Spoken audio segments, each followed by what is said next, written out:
the difference is you can actually modify the direction or even approach from a different direction as well. So if I wanted to start in this direction and then change to going forward, I can do.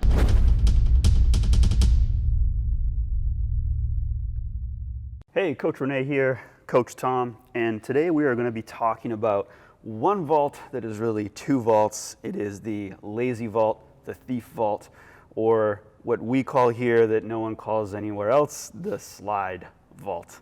So first of all, what we're going to get into is, I think we'll talk about the lazy vault and why or what it is used for. So the lazy vault, what is like when you started doing parkour, what were you using a lazy vault to do? Yeah, so traditionally the lazy vault was used for like diagonal passing. So it was useful for, so starting kind of facing in this direction and trying to continue in that direction. So, so it was kind of going over the corner and then continue going in that direction. And I guess I'll just talk about what exactly the lazy vault is, which is the traditional variation of lazy vault is you're swinging up your inside leg and jumping off of your outside foot.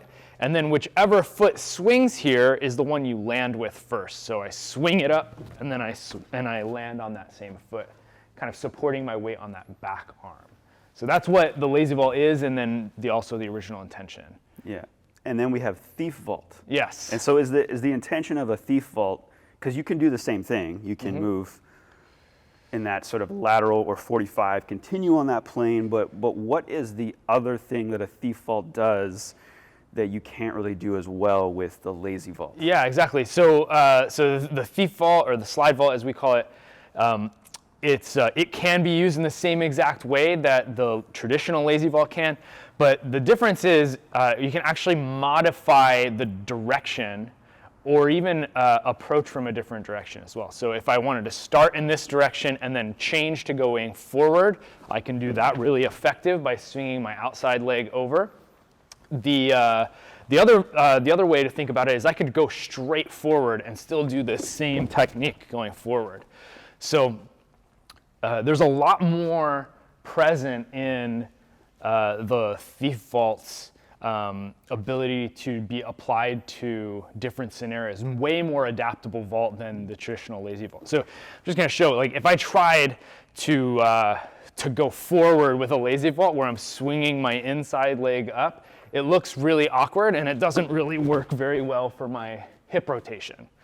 So that's a big part of why I think the lazy vault is really falling out of favor amongst a lot of people who are practicing parkour, because it's just not very effective for adaptable circumstances. Now, if I do play devil's advocate here, Sure. because I have seen this. I have seen someone come in and hit some really nice distance off of that outside leg takeoff with the inside leg swing. Like it does get done. I like to think, and I think you as well like to think, that the sort of thief vault or roundhouse kick variation does swing you over and give you a lot of that momentum if you're trying to get distance into a pre. But why do you think it is that someone could still get like really good distance, even though we're saying that mechanically, if I'm coming straight at the wall or sideways at the wall, this actually feels like it cuts you off, right? Whereas this continues that momentum. Why is it that some people can still manage to get a lot of distance off of that kick? Yeah, this is a great question. And I think it's actually, I don't think it limits people as much as you may be hinting at here with the swinging across. It actually, I think it has actually more to do with the exit and how they're landing. So again, as I said, the traditional lazy vault technique was inside leg up and that leg lands. But if you can support your weight on your hands and push off and land with both feet, or on the other foot, the one that's not traditional, then you can really get a lot of power coming up out of it. So it's more to do with what is happening after the vault instead of what's happening like going into the vault. Okay.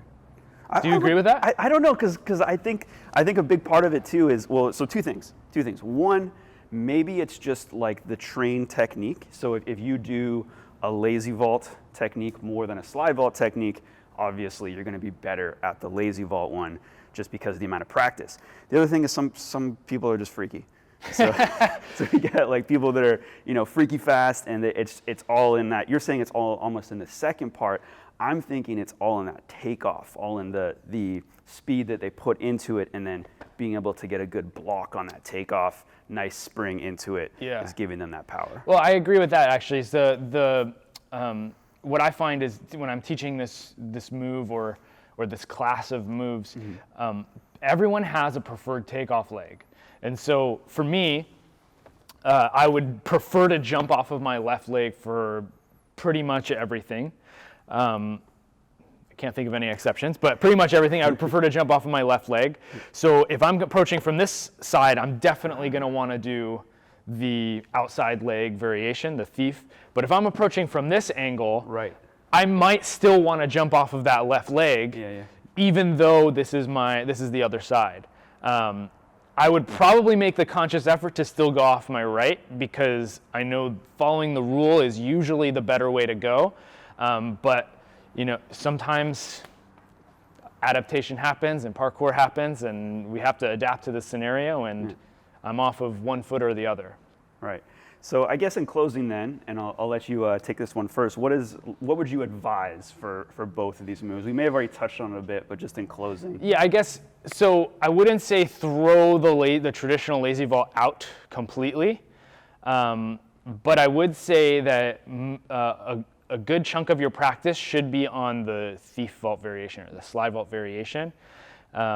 But you also need to be adaptable. So you need to be able to jump off of both legs and also land on both legs. So there's so many different variations, if I can show a few. So I can go inside leg jumping and inside leg landing.